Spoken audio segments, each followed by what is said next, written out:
Oke, Assalamualaikum warahmatullahi wabarakatuh. Kali ini kita akan belajar bagaimana cara yang mudah untuk menentukan letak bayangan dan sifat bayangan pada cermin cekung.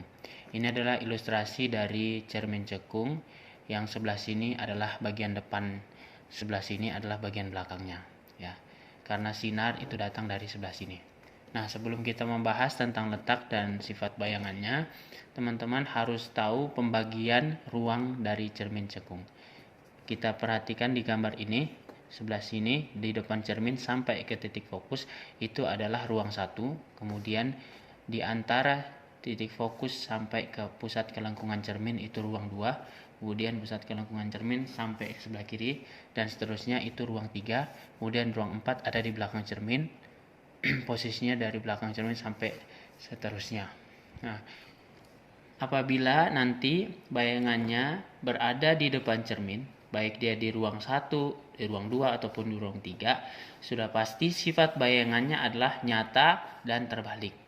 Nyata berpasangan sama terbalik, ya. Diingat tidak bisa terpisah. Jadi nyata itu pasangannya sudah pasti terbalik.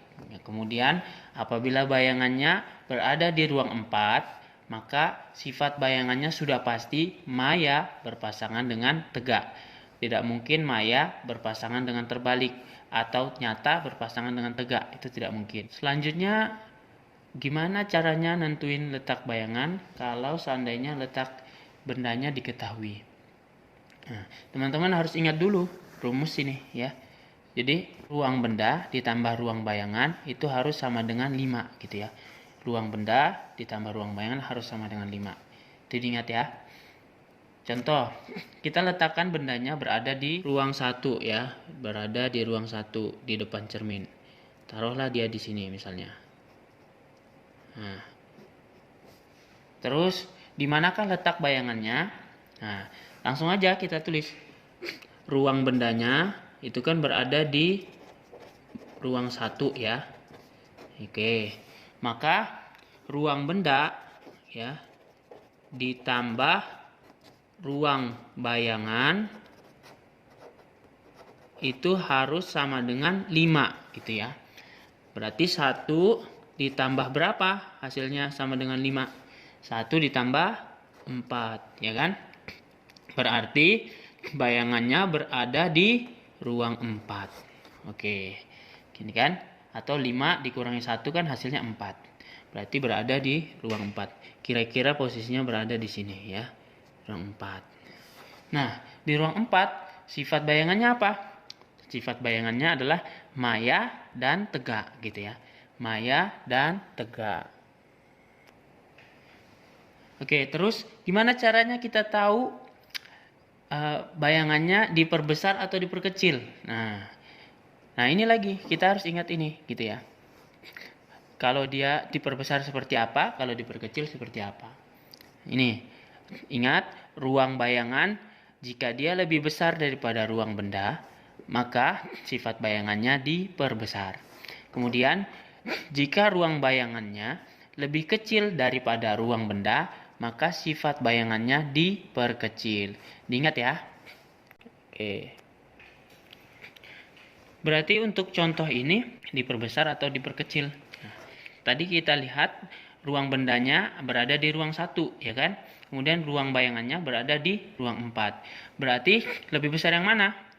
Lebih besar ruang bayangan. Ruang bayangannya 4 lebih besar daripada 1 ya. Ruang bayangan itu lebih besar daripada ruang benda. 4 lebih besar daripada 1. Maka sifat bayangannya diperbesar. Oke, diperbesar. Jadi kalau kita gabungin sifat bayangannya secara keseluruhan adalah maya, ya kan?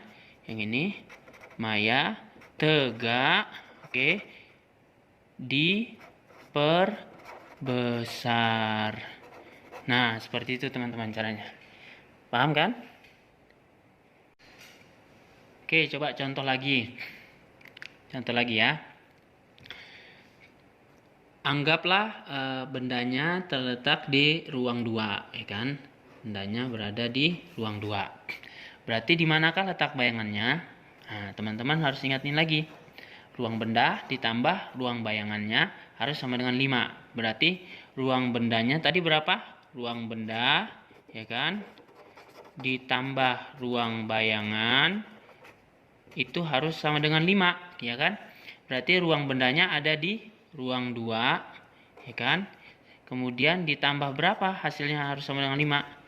Ditambah 3. Berarti ruang bayangannya berada di ruang 3. Atau 5 dikurang 2, hasilnya kan 3 gitu ya. Nah, otomatis ruang bayangannya berada di ruang 3. Jadi gitu ya. Ruang 3, anggaplah di sini. Nah, ruang 3. Maka sifat bayangan bendanya kalau dia berada di depan cermin di ruang 3, sifatnya nyata dan terbalik ya. Terus dia diperbesar atau diperkecil. Nah, lihat ini.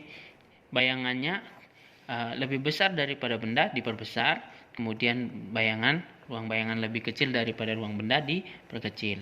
Jadi kita sudah dapatkan tadi ruang bayangannya 3, ruang bendanya 2. Berarti kan lebih besar ruang bayangannya.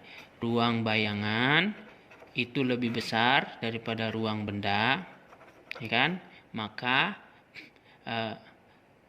3 itu kan lebih besar daripada 2, maka sifatnya adalah diperbesar.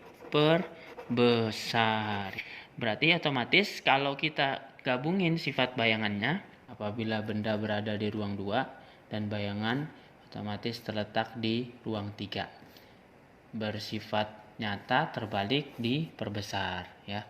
Nyata terbalik diperbesar. Oke, seperti itu dulu. Mungkin kalau ada yang ingin didiskusikan atau ditanyakan, silakan di komen atau ditanyakan langsung. Terima kasih.